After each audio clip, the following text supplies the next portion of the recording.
In the libretto of the opera Turandot, it says, "The action takes place in fairy tale time." What does this mean to you? An imaginary time. For me, the term parable is more accurate than fairy tale. If you try to stage the work with pure realism, you quickly end up in a blind alley. Turandot is different from, for example, La Boheme being a parable remote from Verismo.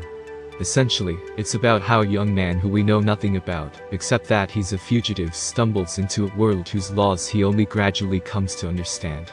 Like in a bad dream. He's been lured by the mythical tale about the female ruler of an empire. She seems to have come from a legend. Nobody has seen her from close up, all his predecessors were beheaded because they couldn't solve the riddles. Turandot is initially a fantasy image for the unknown prince, as he's called in the score, a fiction he's obsessed with. He first learns the system from its most brutal and grotesque side. Then there's the complication of his own past. The prince unexpectedly finds his father, Timur, and a woman who loves him, but who he doesn't know at all. And all this is very compressed, like a brief resume of the human condition. The location is shown as Peking, but I think that at the latest since the performance at the original setting, the Forbidden City, it's clear that you won't get very far if you take this literally. I think that's actually a major misunderstanding. For generations, set designers have worked from the most diverse illustrations of this place. But I'm not concerned with that at all. Puccini needed a trigger to compose, and he was very skillful in always finding a trigger for himself.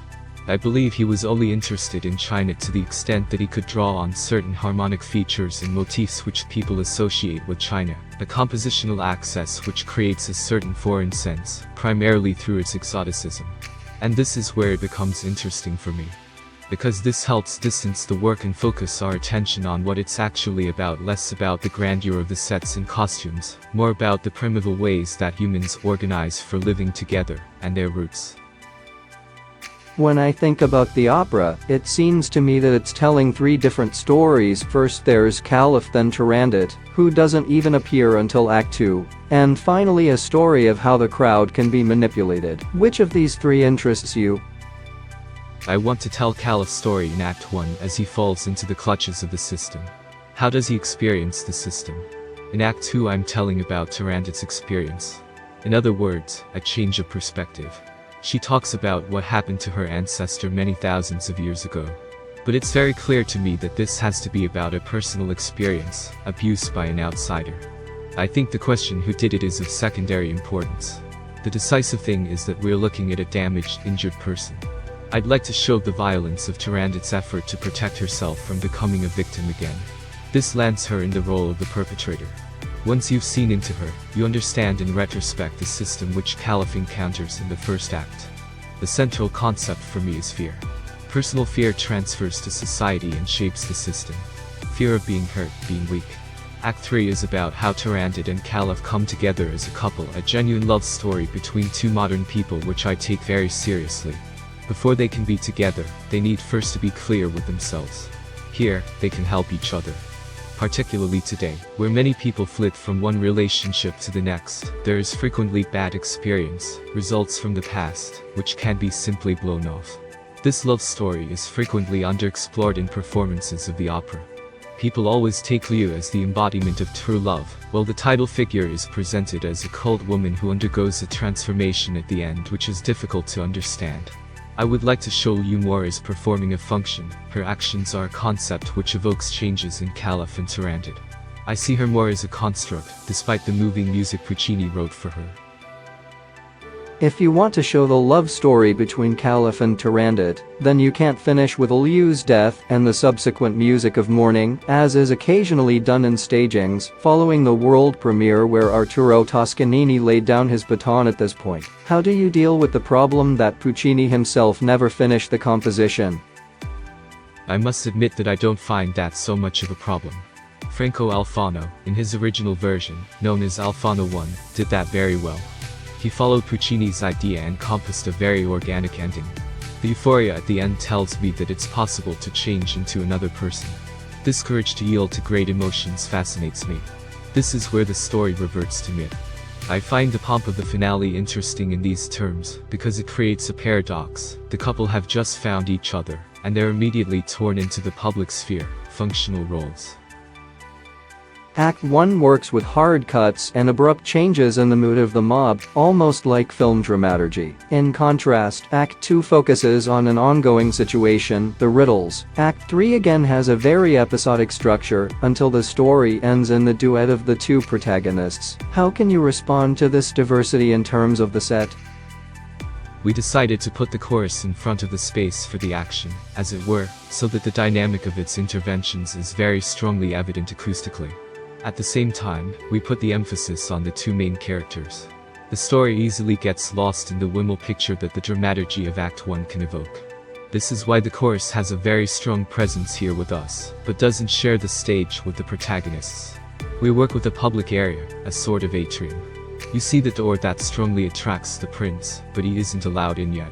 In Act 2, we're in Turandot's most intimate space of her bedroom, on the other side of the door, where her trauma originated. Here, the chorus is acoustically present, but not visually apparent. This makes it an echo of the actions of the main characters. When Calaf solves the three riddles, this leads to a power vacuum. And this is what we see in Act 3. Where is the state heading? As often happens, violence and the lack of orientation is directed inwards. The result is chaos. An over-rigid state is flipped into total disorder. There has been a shift in the tectonics of the space. The coordinates have slipped. The settings can no longer be separated. The atrium and the bedroom have become merged. The place where the chorus was located in the first act has suddenly become an intimate area. The breakdown is the only way for something new to emerge, which is completed in the love duet.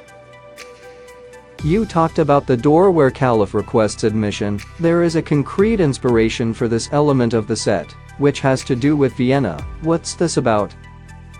Years ago, I visited the Sigmund Freud Museum on Berggasse, which is located in the former home. I was only moderately impressed by it.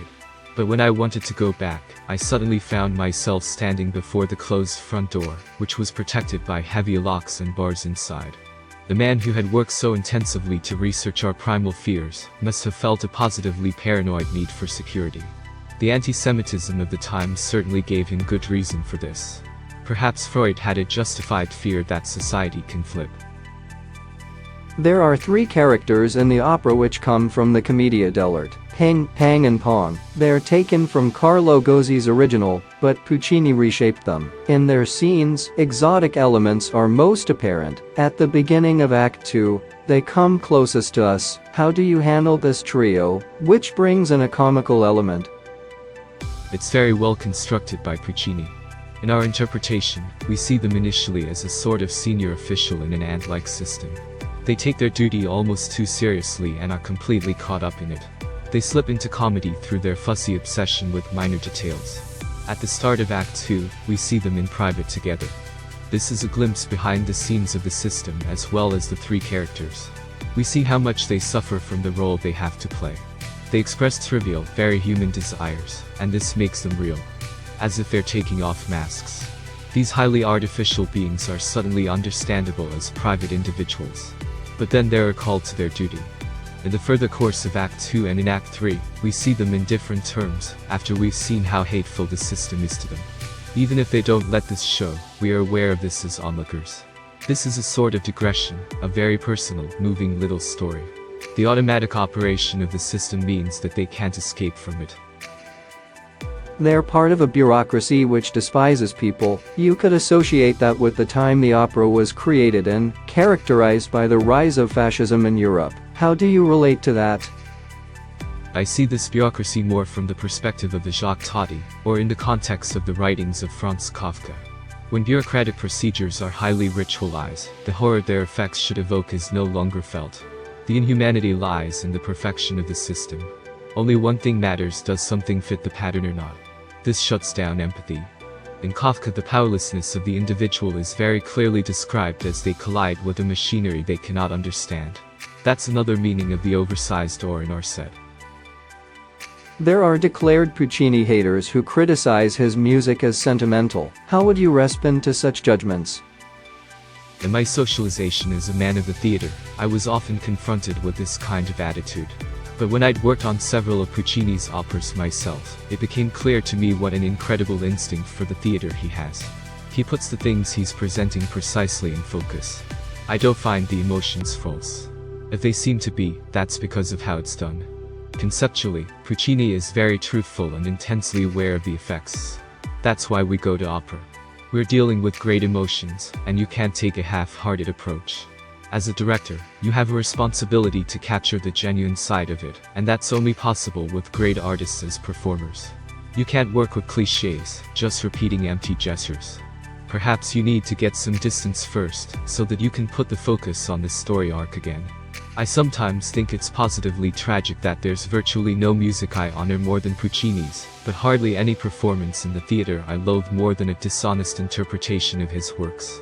Starting with the fake clichés of the artist in La Bohème, which have been repeated for decades and still are, to the ways of presenting Madame Butterfly which we inevitably have serious problems with today. People don't do Puccini any favors if they take his locations for his pieces too literally. The world has changed, but not the human needs and desires that he finds expression for.